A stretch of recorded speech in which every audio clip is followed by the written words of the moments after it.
ایک 8 سال کی معصوم سی غریب لڑکی بک اسٹور میں جاتی ہے اور ایک پنسل اور ایک 10 روپے والی کاپی خریدتی ہے اور پھر وہیں کھڑی ہو کر کہتی ہے کہ انکل ایک کام کہوں کرو گے؟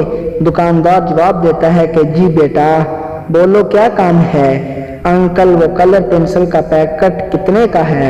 مجھے چاہیے، ڈرائنگ کی ٹیچر بہت مارتی ہے مگر میرے پاس اتنے پیسے نہیں ہیں، نہ ہی امی ابو کے پاس ہیں، میں آہستہ آہستہ کر کے پیسے دے دوں گی۔ دکاندار کی آنکھوں میں آنسو آ جاتے ہیں اور بولتا ہے کیا بیٹا کوئی بات نہیں، یہ کلر پنسل کا پیکٹ لے جاؤ، لیکن آئندہ کسی بھی دکاندار سے اس طرح سے کوئی چیز مت مانگنا، لوگ بہت برے ہیں، کسی پر بھروسہ مت کیا کرو۔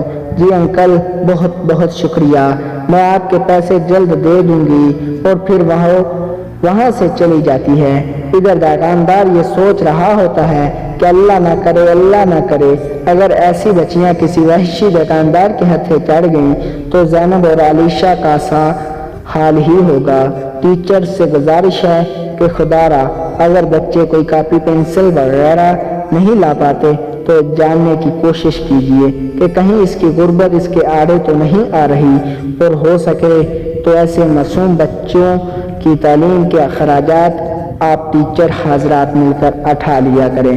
یقین جانیں ہزاروں لاکھوں کی تنخواہ میں سے چند 100 روپے کسی کی نہ صرف زندگی بچا سکتے ہیں بلکہ سنوار بھی سکتے ہیں۔